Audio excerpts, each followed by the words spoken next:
This lady is named Dhumavati, and that literally means the beholder of smoke.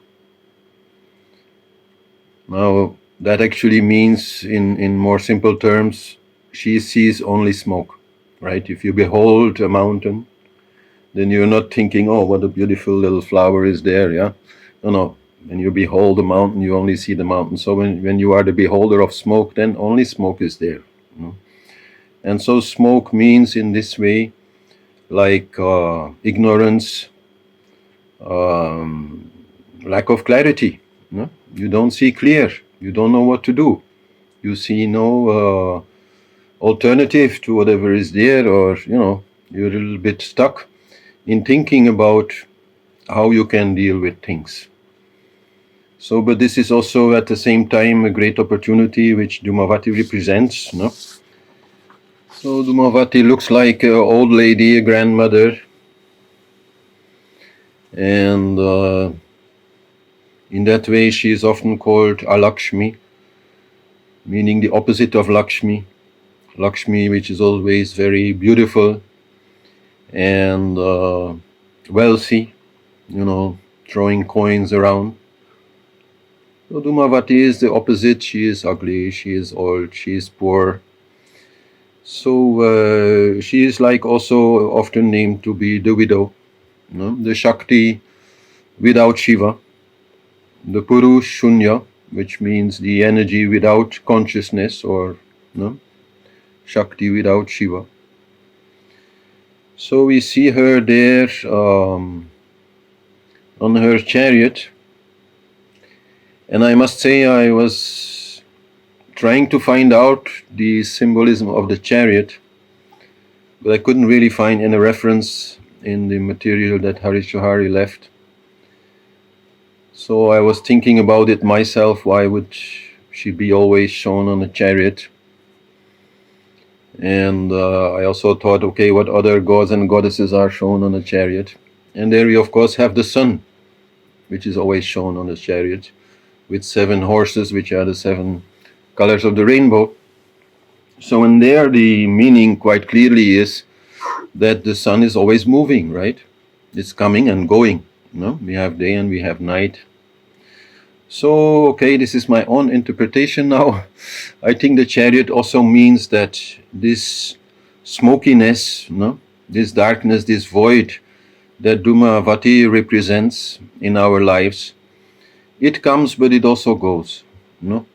So that's maybe the main thing to know at that time, that maybe at that time you don't see clear, but at some point clarity again, it will come. And you will know what to do, and you will be able to move forward. And not forgetting that she is showing with her right hand the sign of peace, the peace-giving mudra, which means, okay, this smokiness, this ignorance is also in itself quite an opportunity for peace. Because if you are unable to see what to do, then what use it is to think? And then, when you stop thinking, you get peace. And maybe also do the things that then anyhow, always somehow need to be done. And that is the symbolism of this tool that she is holding in her other hand, which is called a shurp, which is like used for cleaning grains. Like, grains, lentils, maybe always there is a little bit of dirt inside, some stone maybe instead there of the lentil, and you might break your teeth on it. So in India, very typical that people then they have to clean the grains and the lentils and the pulses. And this is typically an old lady's job, you can say. But this is anyhow just one of those things that need to be done. So when you don't know really what to do, then anyhow those things are there. And you also see on top of the chariot a flag with the black crow, which points to magic, dark magic, you can say. I'll explain a little bit more about that. Dark forces in play, and so she can also help you with those things. If you look on the other side, we see the yantra made by Peter Weltevrede, and there we see these typical situations that are associated with Dhumavati. We see an old crooked lady, we see a man in jail, we see maybe some lady who's looking rather crazy. You know, these things are what Dhumavati is about. But we also see a yogi, because this really does offer opportunity for meditation. I'll explain more about that. And we also see quite a few crows, which are the typical symbolism of Dhumavati.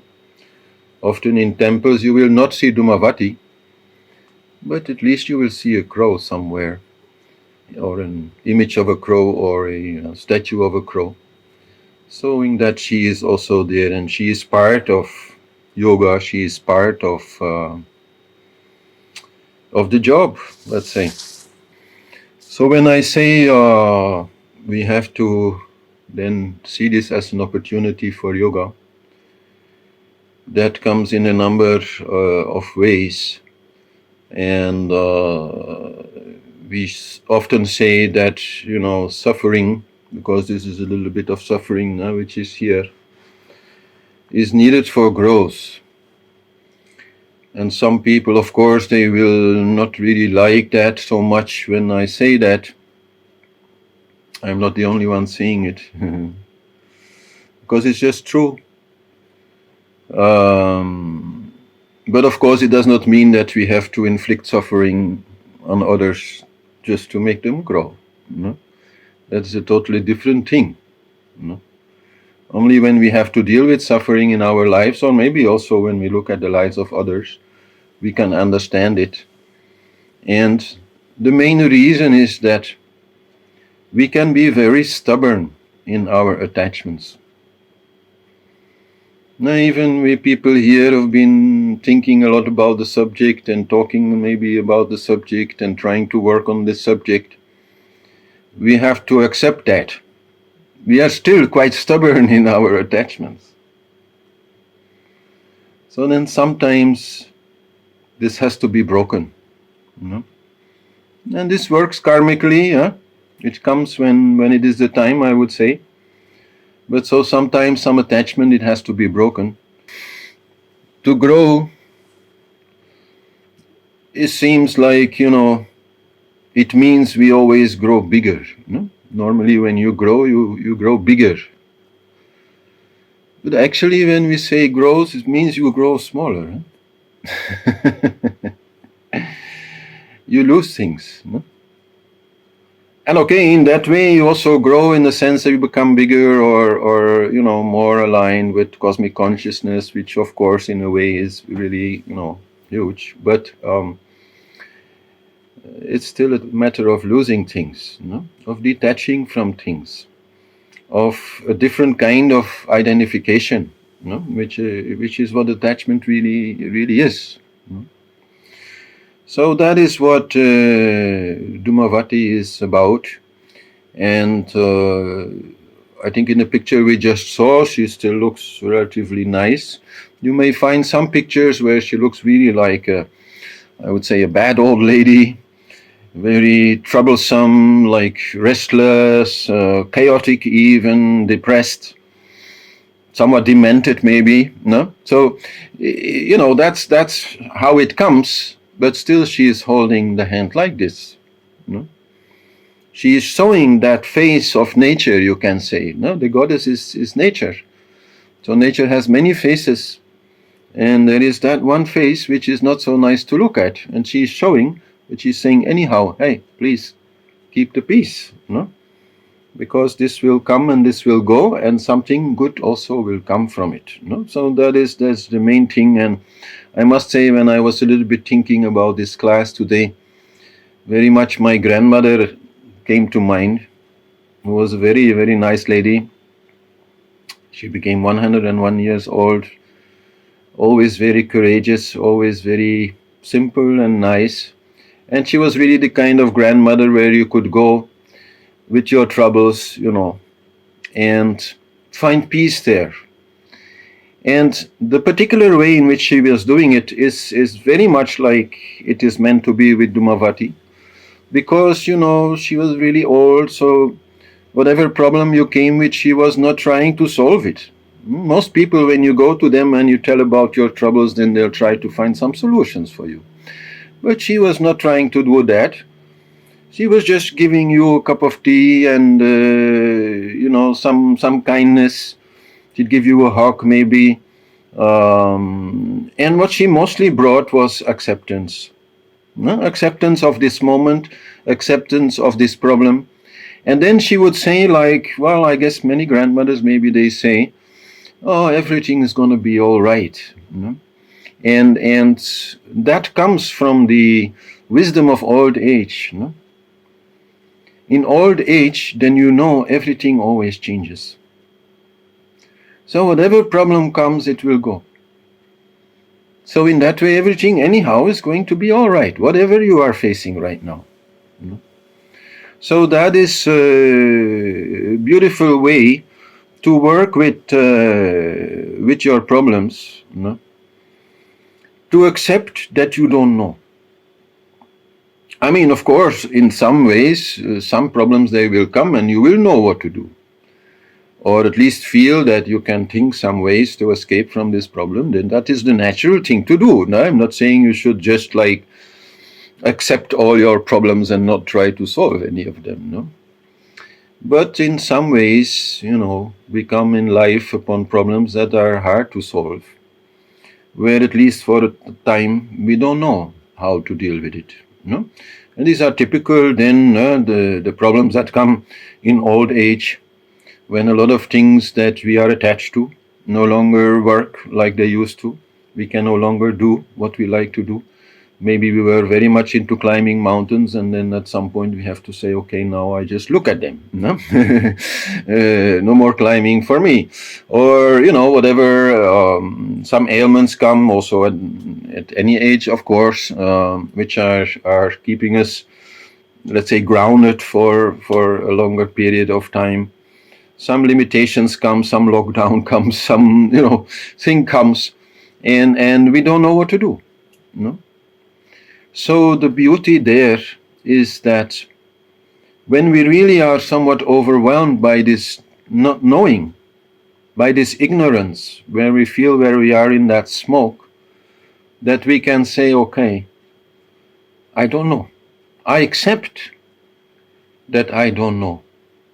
So then what's the use to think about it? And so that's the big difference, right? Most people, when they see the chariot of Dhumavati coming, on the horizon, coming more nearby, they start thinking a lot, how to escape.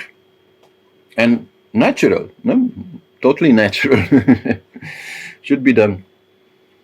But if we feel we don't have the answer, which is usually with Dhumavati the case, and the thinking goes even more, and we go into all kinds of crazy things, and the emotions start becoming very negative, and we are in despair, we are in darkness, and we are very afraid of this Dhumavati, and very much resisting that.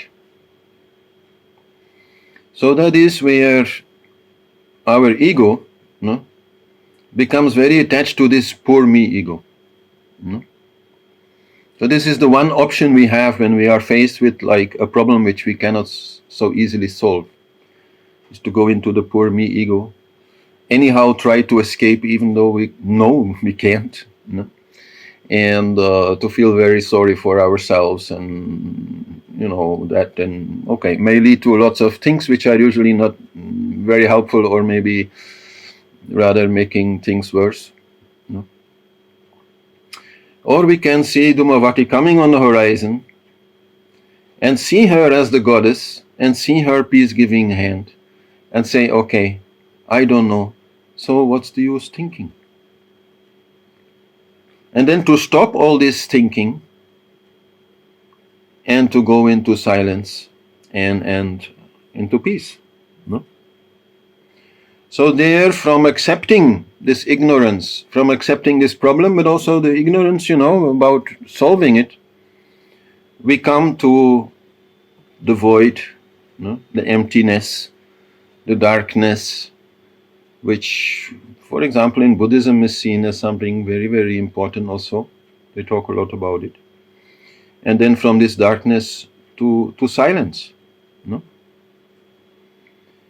And the funny thing is that when we do that, then automatically the bad feeling goes. And I'll just explain that with something which happened to me today. Today, the Belgian government decided that because the numbers are very much up in COVID, that we get a new kind of restrictions. And so one of the things it means is that I'm no longer allowed again to do my healings here in my home. No non-medical contact professions are allowed. And so yeah, this is a little bit like tough, no? And for a moment I didn't know what to do. No, because I was doing quite well and fully booked actually for the next 2 weeks at least.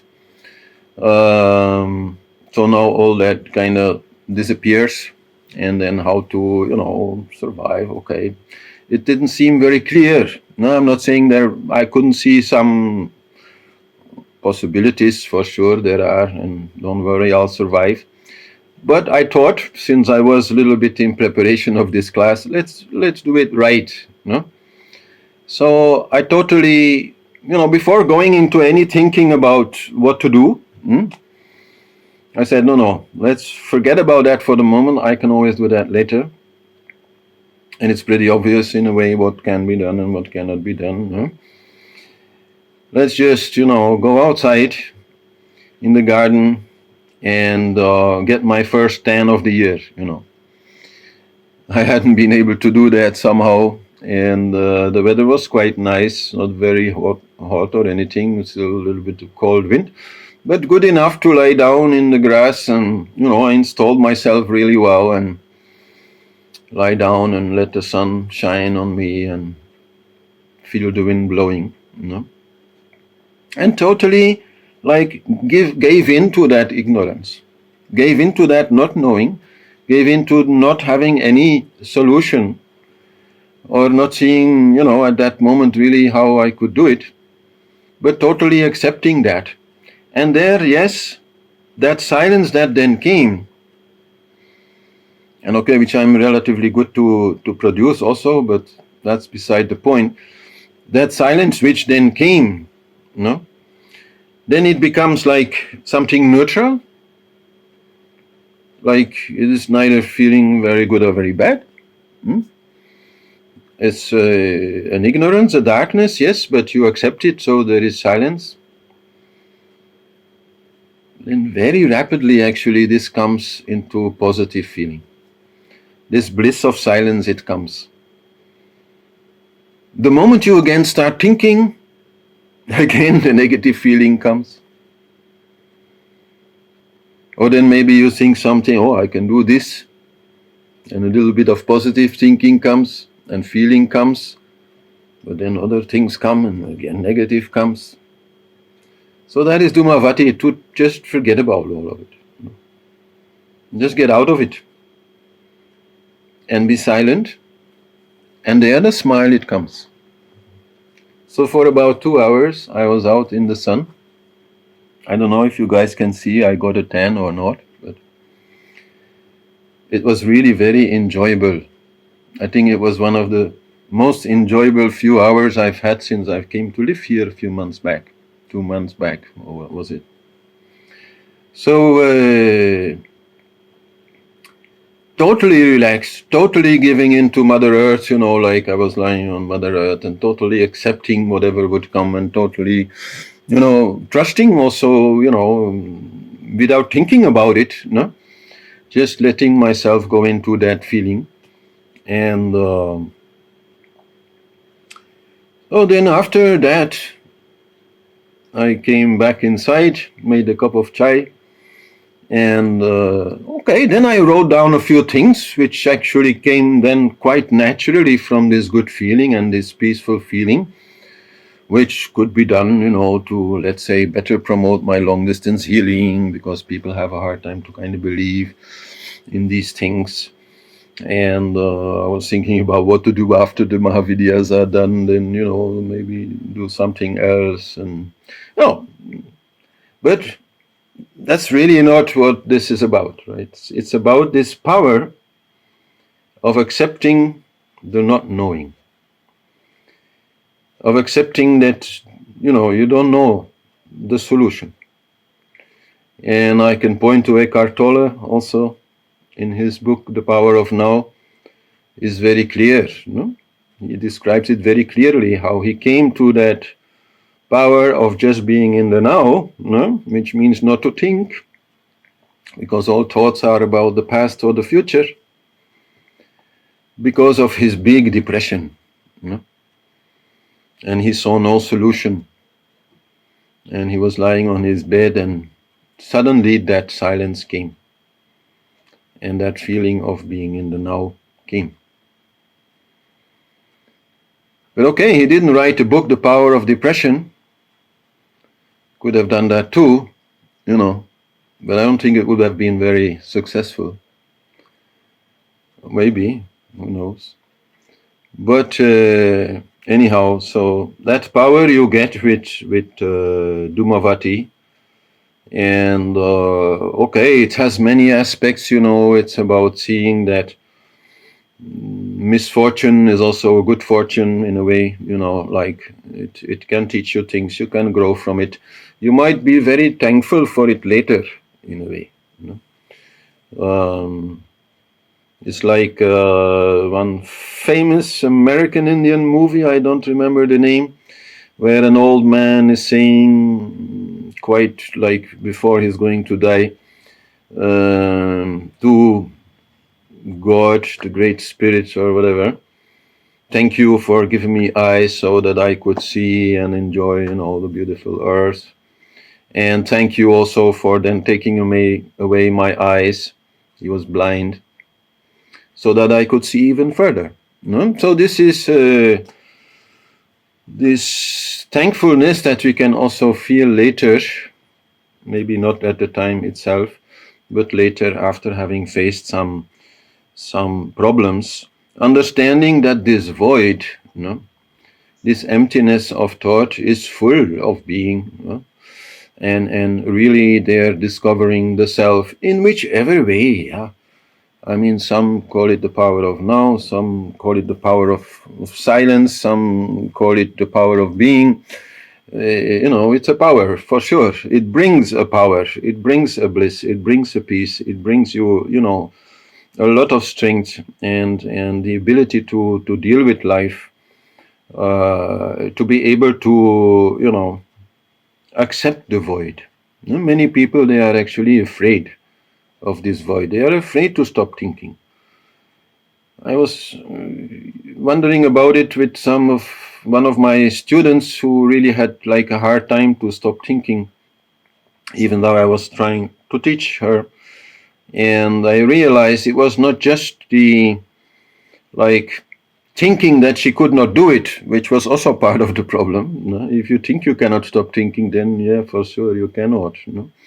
Because all the time you try, you think you cannot. So yeah, you're thinking. It was not just that, there was also real fear involved. To let go of this control. And that is the fear that Dhumavati addresses. The fear of the void, the fear of emptiness, the fear of nothingness. So that is what we overcome here. And that very much also relate to the meditation practice. And that is also why in the picture of the yantra we saw a yogi sitting there. Because that is the main fear that is keeping people out of samadhi. The fear of letting go, the fear of losing control, the fear of stopping these thoughts, and accepting nothingness, accepting emptiness. accepting ignorance. We so much like to be in charge. We so much like to think we got it all, like figured out. And okay, some of that is needed also. How else can we live? No? But at the same time, we can also embrace this ignorance, embrace this smallness, and from there gain a lot of power and a lot of strength and a lot of peace. Because then whatever problem comes, whatever thing seems difficult to solve, it will not make us afraid. It will not make our mind run out of control. So every one of these problems, at least we can say, is an opportunity to strengthen that power inside of you. If it's a real problem, then better, before trying to find any solutions, first do that. First find that void. Find that emptiness. Accept whatever is there and accept your ignorance. Stop thinking. And then, okay, from there you can move forward, and from there even the best ideas will come. All ideas that come from this very hectic, terrified mind are not very useful. No? So in Samadhi, we have to pass through different smoke screens. There's not just one, actually. There is one, yes, when you enter. A moment of vagueness. But even inside Samadhi, in deeper meditation, many different layers are there, where you are more and more withdrawing your attention and your energy, your prana, towards the center, and where there are periods of clarity, but also periods of obscurity, of void, of emptiness, of smoke. Like real smoke, I've seen that. So there, always remember your vehicle, your train, your car, your rocket, whatever you call it, your mantra or some other item. Always two. There, go back. Whenever this smoky feeling comes, always just focus back there, and that will bring you to the other side of the smoke. And clarity again will come, and more deeper insight. So, of course, this is not the only way to deal with those kinds of problems that are related to Dhumavati. And I think apart from, let's say, financial problems, health problems, these kind of things, what we maybe fear the most is permanent unhappiness. In another word, hell. That is what we fear the most. And some people are stuck there. Some people are stuck in some unhappiness, some particular flavor, or a whole dish with different flavors of unhappiness, switching from one to the other. And so that is very much making us afraid. And so we fear that, so I wanted to go a little bit into that. How to deal with those more persistent, unpleasant emotions. And I have talked about it already just when I came back to Belgium in the first satsang, when I explained about the dark night of the soul, where we start digging into these subconscious issues, and where the main message was that if you want to do that, first you have to feed your light. This is the main thing. Do not let these things overwhelm you like that, which is what usually happens. When you see that they are there and somehow you have to deal with them, first feed your light. First, do those things that bring you really to the center, so that you can see. As long as you are totally distracted, your mind going anywhere at once, then you cannot see properly. And that is really what here needs to be done when we're dealing with these deeper, unpleasant emotions. It is truly to see them, and preferably from silence, preferably from the center, preferably from the self. And of course, in that game, we are not into suppression of those emotions. No? I mean, if a small unpleasant emotion comes, then sure, I suggest you suppress it, yeah?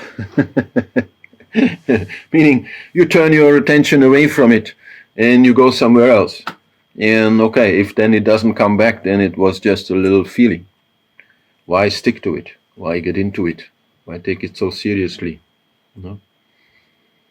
It's like when you burn your hands on nettles.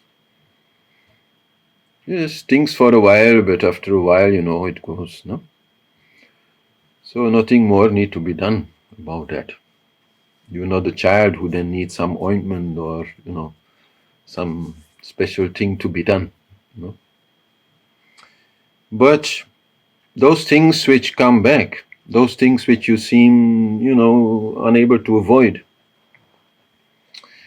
the idea there is not to suppress it, and let it be clear that in society that is what most people are doing. They refuse to think about it. And so they totally try to run away from it by distracting the mind on Facebook and TV, having a drink, drugs, whatever, they can do. They run away from it, and that is what suppression really is. Actually, I have explained it many times, but it's a very important thing. The only thing you can actually suppress into the subconscious mind is memory. Some traumatic experience as a child, the child may not be able to deal with it and may forget it, literally push it in the subconscious, because he can't deal with it. So it has to forget it. It's like a self-defense. But the emotion will still be there. The fear will still be there, or the anger will still be there. And it will show in the life of the child, and then later some therapist will be needed to dig it out, that memory. But that's not what we're talking about here. No? People are suppressing their emotions in the sense that they are not facing them. But they are still there. They're still affecting them. The moment the TV program is finished, boom, they are back. So that is the wrong thing to do, because, as I said, it doesn't work. And second, it has so many side effects on the body especially. Some of it will anyhow linger in the subconscious. That anger, your reptile brain, it will always remember. But some of it will also damage your body. Many of the illnesses that people face, they are related to that. And so that's not what we really want to do. So then there comes a point where we have to work with it. As I said, if you can ignore it and it doesn't come back, no problem. But if it keeps bothering you, then you have to face it. And so then you have to see, first of all, what attachment is involved. Because that is the root cause, always. Every unpleasant emotion is related to attachment. In anger, we feel that some attachment is disrespected by others. You feel attached to this or that, and somebody else is behaving like it's not important. No, for you it's important, so you protect it. So then your anger comes when that is disrespected. And in fear, quite simply, some attachment is threatened. You like the idea of having a nice walk in the sun, and it starts to rain. Oh, will there be sun in the afternoon? Some fear comes. Very simple thing actually. No? Then in depression, then you feel that you have neglected your attachment.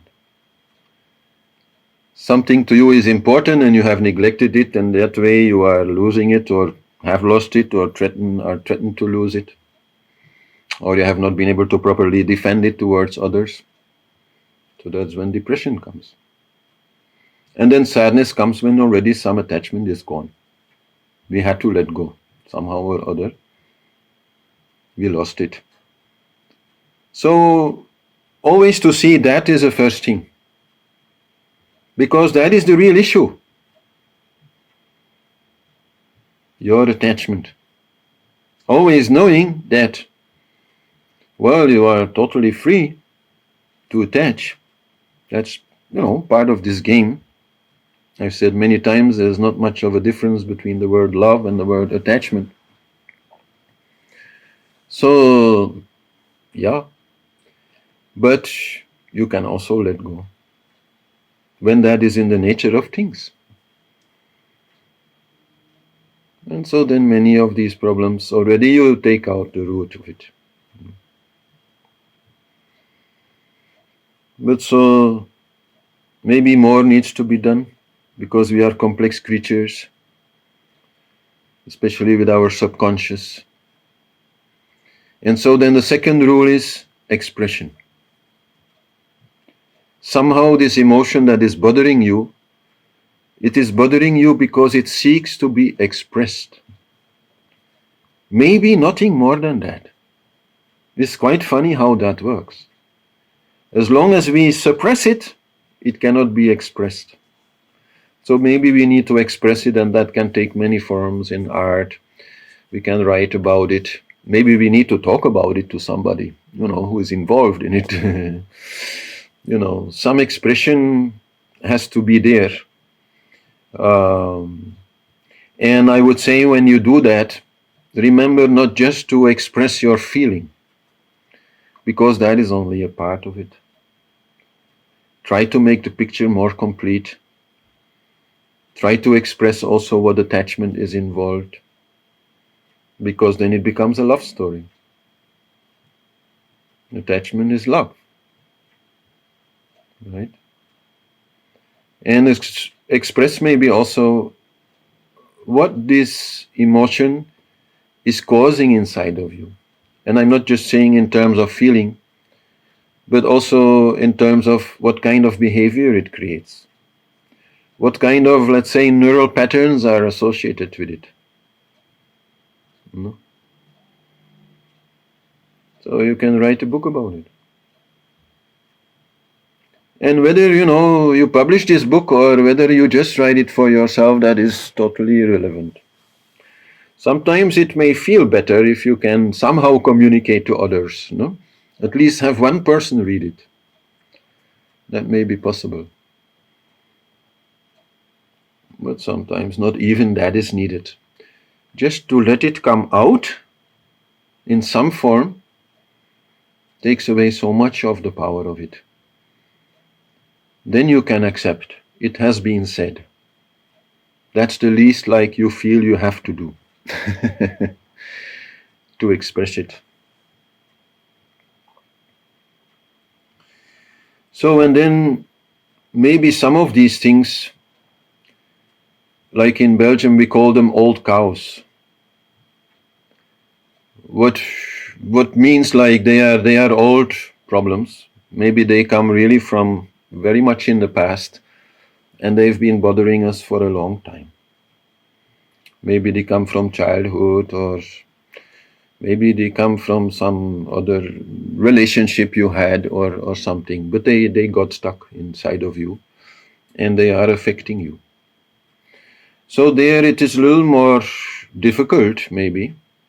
There definitely first to feed your light and do whatever you can to bring you in a very positive and clear, calm mood is needed, so that you can really contemplate on this issue when you feel ready for it. Not when it starts, being very tough. That may be not the time. But first you create the calmness, no? Anyhow. And then you can contemplate on it. Remember what happened. In as far as, you can remember it. And maybe also imagine what happened.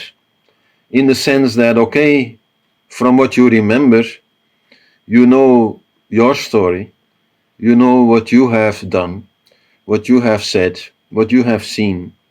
But you don't know so much about what other people have done, or why they would have done these things, or why they would have said some things to you which hurt or somehow or other, caused the pain. So then imagine what happened so that you can really accept it. Always when such an unpleasant emotion keeps staying there, it is because we resist it. That's why we need to also express it. We want to express it because we resist it. We are feeling this need, out of this resistance. But so analyzing it, contemplating about it, may be the way then to see really what happened and accept it. And then for the four main unpleasant rasas, I try to now simplify it in a way that it becomes very clear what this contemplation should lead to. When it comes to anger, when it is an old anger cow, then what needs to happen is that we contemplate on the innocence of everybody. We contemplate on why people do wrong things, and that they do these wrong things partially out of ignorance, because they're stupid, or behaving in a stupid way at least, or because they have no control, or a combination of both. When we then can truly see all these people involved in that little theater as children who are trying but who are making mistakes, then we see the innocence of everybody, and then we can forgive. Forgiveness is always the end point to resolve any anger issue. Then when we come to fear, then what we have to contemplate is the neutrality of everything. In fear, we are worried about the future, what is going to happen, some attachment to which we really feel rightly and strongly and emotionally attached, threatens to be lost. And somehow, we don't see a way out. So then, to contemplate on the neutrality of things means that we produce this kind of equanimity towards whatever happens, knowing that everything has two sides. Knowing that one attachment lost means there's room for another attachment to be made. One person goes, there's room for another person to come, and that is also what is going to happen in life. If you're open to it, if you don't put your head in the sand and cry all the time, if you're open to new things, then new things will come. So that is then bringing you to concentrate. Because fear is making you totally unconcentrated. Your mind is going in every direction. So if you can see, okay, whatever happens, there's always a good side to it also. So I'll just accept and I'll not worry about it. Then at least you can see what can be done, no? Then you have that peace, you have that clarity of mind, and then maybe you can just easily avoid what you were fearing would happen. But to first accept that whatever happens, it's fine, is needed for that. As long as you don't do that, you cannot get calmness, and you cannot be concentrated. So, and then when it is about sadness, Although I don't think sadness is something which lingers for so long. But okay, if it is about sadness, then we have to contemplate the impermanence of things. Kali, whatever comes has to go.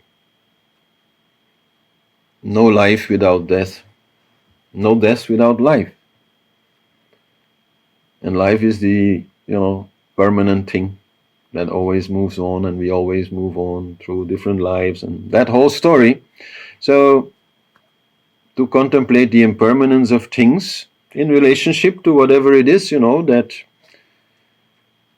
died or somehow got lost. And so that from there you become compassionate.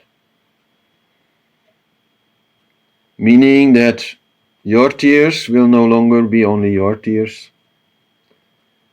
They will be everybody's tears. Because everybody lives in this impermanence and has a tendency to attach.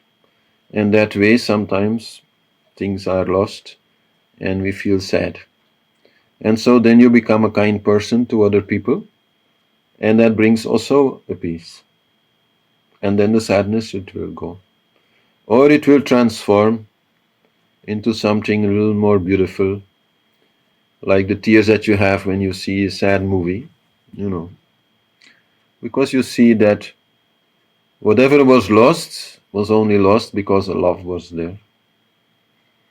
And that is the beauty of it. And as I said, yes, some new love, anyhow it will come.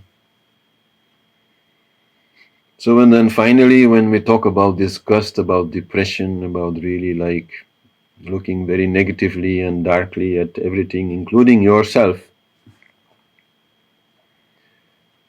there the final contemplation is on the ego, and especially on the poor me ego.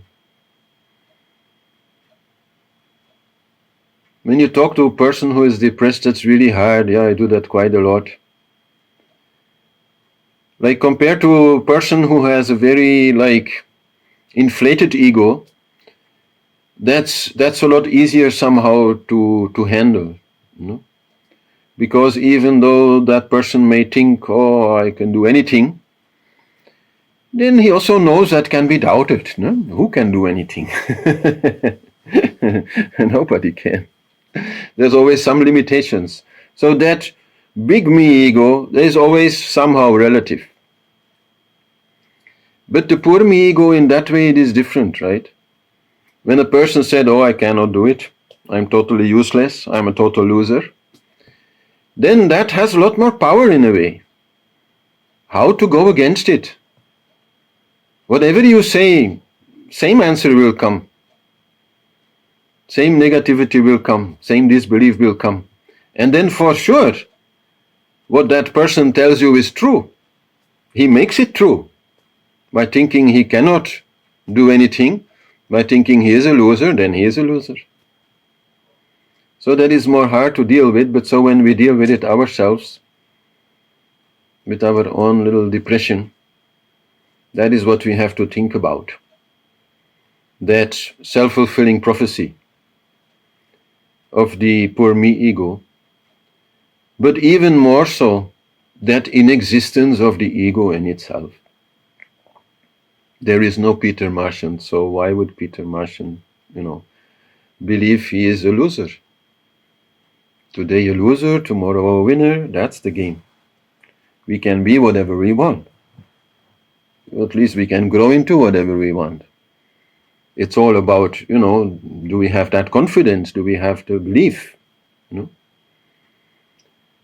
So then that contemplation finally can bring us to this silence, and to the self, the impersonal being, which has no properties, neither the properties of a winner nor the properties of a loser, which is totally neutral in that respect. And if we can find that one, and stop attaching to any idea about who we are, like in terms of personality, in any kind of permanent way, when we see this personality that we have as something totally flexible, changeable, the whole story about the neural patterns and, the the way in which we can reprogram ourselves, change ourselves, become again different. Go from negative to positive. And from positive to negative if we want, it works both ways. So if we see that and we move through that and we come to the self, then this depression, it also will go. It's a different kind of identification. Identification with pure being and this very flexible ego, this very flexible personality that we all have actually. So, okay, that's quite a lot of work to do then with Dhumavati, and maybe just referring to the crows once more, the relationship to dark forces or, a kind of magic, a kind of healing, that may also be needed. Because the subconscious does not stand on its own. The subconscious really is the soul. And so the soul is connected in the spiritual world. And that connection can be very positive, but that connection can also be negative. And especially if we be hanging around in negativity for a while, then, the public relations in the spiritual world are also of similar quality.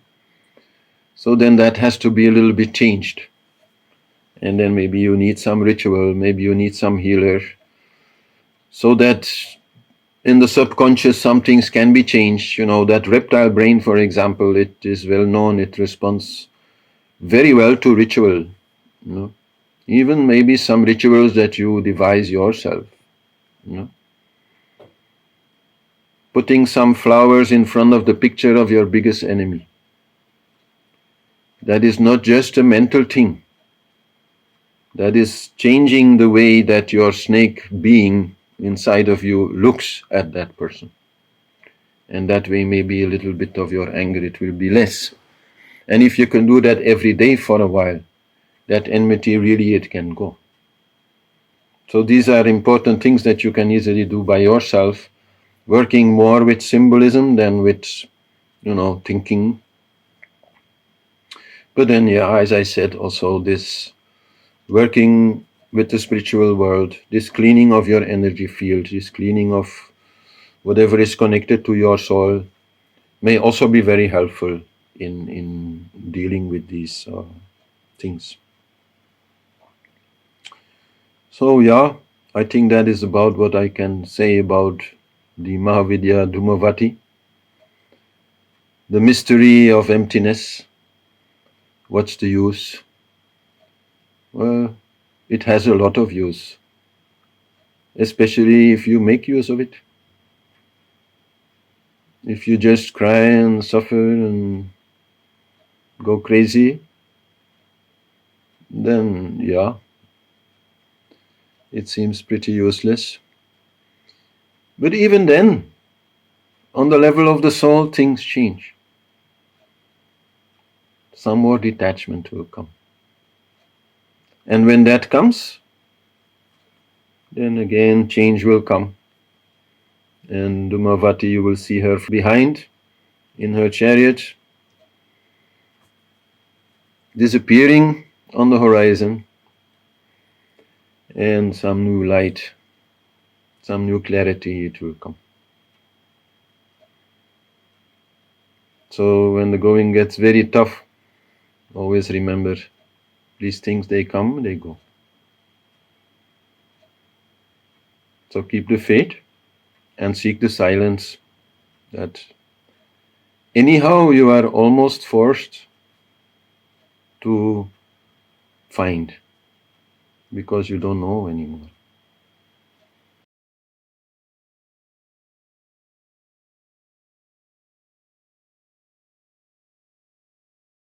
Well, if she's been depressed quite seriously for a longer period of time, then sure, some negative energy will be around her.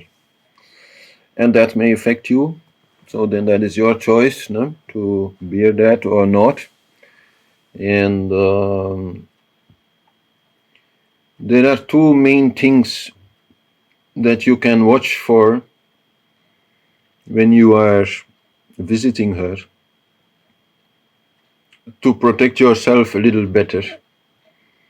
And the first one is to keep a distance, physical distance, corona-wise, 1.5 meter, 2 meter distance. That helps. But the main thing is, it's not because she is depressed that you have to be depressed. That is the main thing. We talk a lot about empathy and about, being able to feel the suffering of others and how beautiful that is. But at the same time, it is also making us more vulnerable for this kind of energy. So, yeah, she's depressed. You can feel compassion for her. You can be kind to her. You can feel love for her. But don't go into that same thinking that she has or feeling. That is your best protection, actually. Oh, you guys have a minute? I need to bring my cat inside because she's been outside all the time and now she's crying. Just a second. Yeah, she's gonna cry now a little because she doesn't know where I am since she is blind. But anyways, we talked about depression also 1 or 2 classes ago, I think, where I said, don't give them money. In which I mean to say, when a person is depressed, they are also somehow giving up. And you can't blame them for that, but you also should not so much support it. Okay, if it's really your sister or somebody you feel responsible for, then okay, maybe you need to support them until they are through with it. But generally speaking, it should not be supported because it is an unnatural position. She's really quite something. Just a second to show her I am still here. Okay. Because if we too much support it and feel like, oh, the poor person, no, it's not going to work. We have to try to push them to take some positive steps, whatever that may be. We have to push them to a little bit have more discipline. We have to push them maybe to stop using alcohol in the wrong way. Or we have to, push them to give me a video call. That would not be a bad idea because I can help energy-wise, through healing. So we have to try to make them move forward at least one step. They are having so little self-confidence and so much negativity that they cannot really believe in anything like big, a long road of slowly climbing out of their situation, which is what they will have to do. But maybe you can make them believe in that first step. Maybe if you feel they are sufficiently, following you, you might even help them to take that first step. If you want to actually give practical help, that is the main thing. To help them make an appointment with a therapist, I don't know. To help them start cleaning their house, but don't clean the house for them. It's one of those things, and people are depressed, the whole thing, it collapses. So then maybe the house is very dirty and that is itself another reason to be depressed. So yeah, you can try to give them that push, but not more. And maybe to say in terms of protection, use mantra. Kali mantra, Bhairav mantra, Gayatri mantra, they are all having a certain power against those kind of energies. So that before you go there, you use these mantras. When you are there, you use that mantra. Whenever the person is talking, you can do mantra inside. And then when you leave afterwards, and especially if then you feel a little bit of that energy is still hanging with you, a little bit of that feeling is still there, then you also use mantra. That is one of the best ways. And yeah, don't wait till that feeling like becomes bigger. No, nip it in the bud. No, be quick.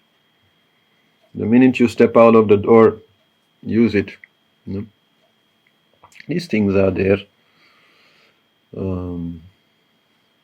But so, yeah, honestly, in my experience, best thing is if she would contact me, and I can help her from distance quite well with depression.